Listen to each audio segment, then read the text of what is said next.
Okay, so here's the second installment of my simulator. I am flying west out of LAX, so I'm heading into the ocean. But for right now, I'm just going to go back over some stuff that I had before and some new upgrades that I also have. So to begin with, on the left-hand side, I have got my standard Go-Flight stack. It's not a standard stack, you can make it any way you want it. I got two push-button modules up top.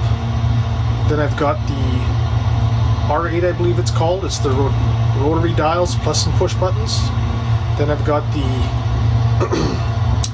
MCP, which is the autopilot. As you can see right now, I'm heading 250, and I am at climbing at 1,200, and my altitude that I'm trying to reach is 10,000, and it should start flying level at 10,000. And below that I've got the comms, which has got squelch for the headset and stuff right there. And below that is the SE MC, which is the single engine start, which can be set up any which way you want it. But I've got it set up pretty much the way the buttons they have, as I'm trying to first simulate a Cessna 172. Below that I've got my little charts and stuff for a few things, and I've got my David Clark headset that I hook up and listen to, that I also use in real flight if I ever get back out there. Coming across from left to right, I then have my new 27-inch ViewSonic monitor with the SimAvio setup on it. This SimAvio is a Cirrus SR22 glass cockpit. It's called a compact style because it's got both the MFP and the MFD on it. So if we look at that a little closer, if we go to the primary flight display, you can see it's all fairly correct on what it's supposed to look like in real life, with the attitude and all the buttons. Flying pretty straight now. Along with that, on the MFD, which is the multi-function display, I've got the map up right now. You can change it to engine or a few other functions. There's checklists and everything else. And we'll just go down below that. I've got the autopilot that works in conjunction with that autopilot. So I'd rather be using hands-on than pushing buttons with a mouse. And underneath that is the transponder. And right now our squawk code is 4012. And underneath both of them, as you can see here, is the FTS 430, which is the make of the Garmin. They try to follow that. And right now I'm supposed to be flying to KLIS, but I haven't activated it yet, so I'm still flying by heading 250. And you can push any button there, everything works. Then I've got the fuel below, I've got the fuel tanks below, and I've got some standard analog gauges. I'm still climbing, as you can see. I'm now at about 6,300 feet. And I'm clipping along pretty good at about 150 or so, according to that, of true airspeed. Actual ground speed is 160 I'm flying. Actual ground speed is 158, so I've got a bit of a headwind. Outside air temperature is -4.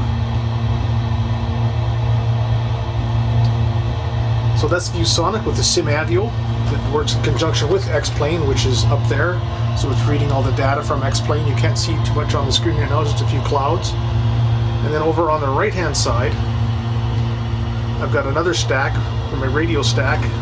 So I've got my comms on top. And these, I believe, they're called 166 modules. Then I've got my two navigations. Then I've got my transponder, which actually changes to a whole bunch of things. The altimeter I can change from there. Headings I can change from there. There's a whole bunch of stuff you can change from there. And then I've got the landing gear trim. This plane does not have landing gear, so it's in the up position. And that's usually where it's kept, because I usually fly the SR22. And my pride and joy that I just got recently, oh, well, sorry, below that is the throttles. Pitch and mixture.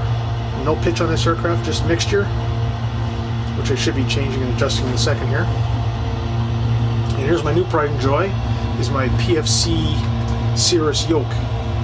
So I just got this. It works like a charm. It's all set up. I can't believe how smooth it is. One of the best pieces I ever got. Expensive, yes. Worth it, absolutely. And below that, I've got the keyboard, my sound, and my control for my butt kicker. My butt kicker attaches to my chair. I'm going to back up here. You can see that. See my chair here. I'm going to just move over to my butt kicker. You can see the butt kicker down below here, and it actually makes my chair vibrate with the sound of X-plane. So if the plane's taking off, you can feel the rumble of the runway and the sound of the aircraft. It's actually quite cool.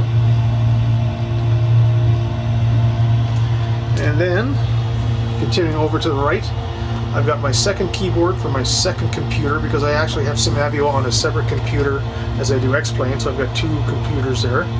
I've got a 21-inch monitor here that has charts and anything else I need, maybe bat spy so I can see who's online to fly with, and so I use that for that. And down below I've got my two computers. One computer, you can see there's a little headset on it, and this one right over here, the size is a bit taller. Both pretty powerful, and I'm not giving me a bit of grief at all. And below everything, if you can see them, is my Satec rudder pedals. I'm hoping to get the PFC rudder pedals for my 50th birthday. We'll see what happens with that. Fingers crossed. Anyway, I'm going to go back up on top now. For the scenery, I've got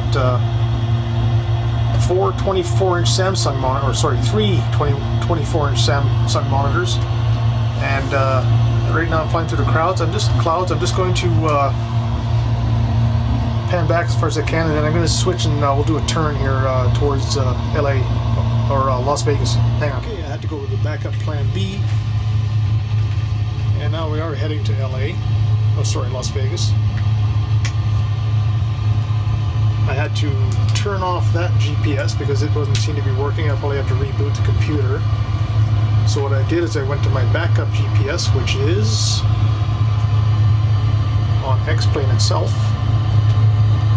And it's the exact same GPS, but it seems to be functioning, so I just changed it up.